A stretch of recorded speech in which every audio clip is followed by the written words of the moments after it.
Le printemps avait fait fleurir les prés. Le petit peuple des fées s'y abattait joyeusement, qui butinant le nectar floral, qui flirtant ensemble, qui voltant entre les brins d'herbe dans une course effrénée, qui essayant d'apprivoiser des insectes pour en faire des animaux de compagnie. Au milieu de toute cette agitation féerique et champêtre, un fée aux ailes de libellule translucide contait Fleurette à une fée aux ailes de papillon rouge et noir.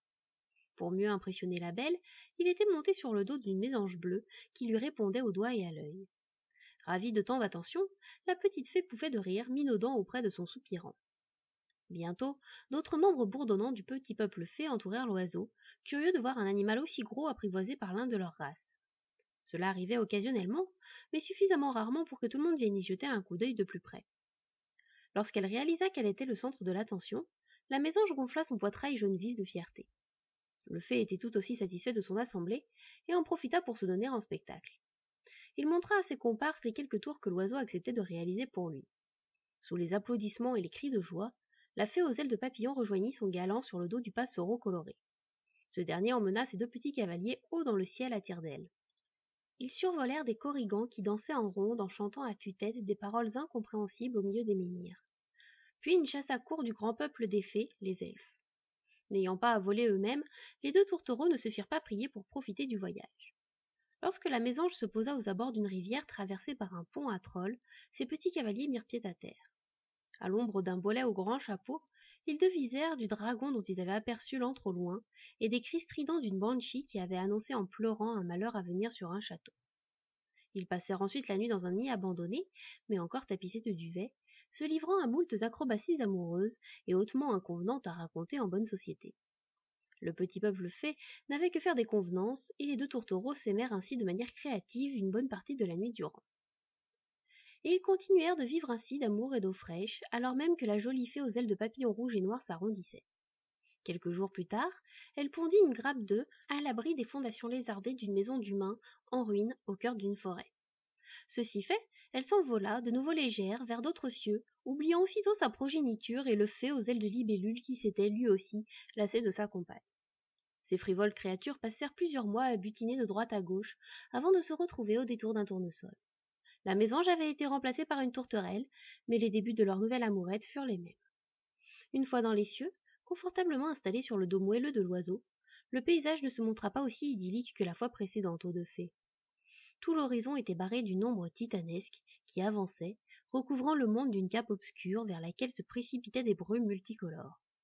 En réalité, les filaments lumineux ne se dirigeaient pas en direction du voile ténébreux, mais étaient absorbés par lui. Les petits tourtereaux chevauchant la tourterelle distinguèrent au loin un dragon fuyant à toute allure l'obscurité. Mais le voile l'enveloppa et lui arracha une intense lumière qui rougeoyait comme une braise. Le cri de douleur du dragon s'arrêta brusquement, et son corps inerte chut, provoquant un tremblement qui ébranla les alentours. Si jusqu'ici toutes les fées présentes avaient contemplé le spectacle avec des yeux agrandis par l'horreur, la terreur prit le dessus, et toutes s'envolèrent à tire-d'aile pour s'éloigner le plus possible de l'ombre qui avançait dans leur direction, aspirant l'énergie magique du monde entier. Le fée éperonna sa tourterelle qui, obéissant à l'ordre, se mit également à fuir à toute vitesse. À leurs pieds, les corrigans se réfugiaient dans leur salle secrète sous les menhirs et dolmens. Les elfes régaliens avaient abandonné toute dignité et fuyaient à en perdre haleine, rejoignant leur royaume de l'autre côté des arbres et des lacs. Les banshees se fondirent dans les pierres des demeures qu'elles hantaient, et les trolls se tassèrent sous leurs ponts. Toutes les créatures magiques s'employèrent à fuir et à se cacher de l'ombre implacable. Sa petite compagne agrippée à lui, il se retourna pour surveiller l'avancée des ténèbres, fasciné. Il remarqua que le voile d'obscurité ne s'étirait pas, mais avait une taille finie. De l'autre côté du voile, le ciel était de nouveau bleu. Cela lui donna une idée. Il allait faire comme les elfes et les autres. Attrapant la fée aux ailes de papillon, il se jeta de sa monture. Ignorant ses cris, il fondit en piqué en direction de l'arbre le plus proche, un chêne centenaire. Plongeant sous les racines de ce dernier, il se plaqua avec sa compagne tout au fond, et il expliqua à la fée tremblante de terreur qu'ils attendraient là, en sécurité, le passage des ténèbres et qu'ils sortiraient une fois que le danger serait passé. L'ombre qui aspirait la magie de toutes les choses sous forme de brume colorée passa l'arbre où les fées s'étaient réfugiées. Elle enferma les elfes et les corrigans dans leur royaume, scellant les entrées en aspirant leur magie, et tua les autres, aspirant la magie de leur corps. Elle fit de même avec les banshees. Seules celles qui s'étaient réfugiées au plus profond des fondations survécurent, mais ne pouvaient plus sortir des pierres. Les trolls se pétrifièrent sous les ponts. Les dragons qui n'avaient pas succombé s'enterrèrent au plus profond des montagnes et entrèrent dans un sommeil profond qui pouvait durer des milliers d'années pour ceux qui seraient assez puissants pour survivre aussi longtemps. Ils avaient besoin de magie pour vivre, et il n'en restait qu'une infime quantité à la surface. La plupart des créatures magiques avaient été balayées par le voile ténébreux, qui, après avoir absorbé l'énergie du monde, disparut comme il était venu. Restaient les animaux communs et les humains.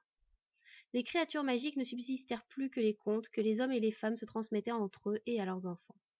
Ces contes entrèrent dans le folklore en quelques générations seulement. Bientôt, plus personne ne se souvint que ces histoires étaient vraies, ou, du moins, avaient un fond de vérité. Pour cette terre, un cycle sans magie commença. Un cycle où les humains purent s'épanouir, bridés par aucune force pour les contrer. Le monde mettrait un temps considérable pour reconstituer ses réserves magiques. Une tourterelle se posa sur un chêne centenaire. Elle roucoula doucement. Au milieu des racines de l'arbre, deux petites pensées fleurissaient.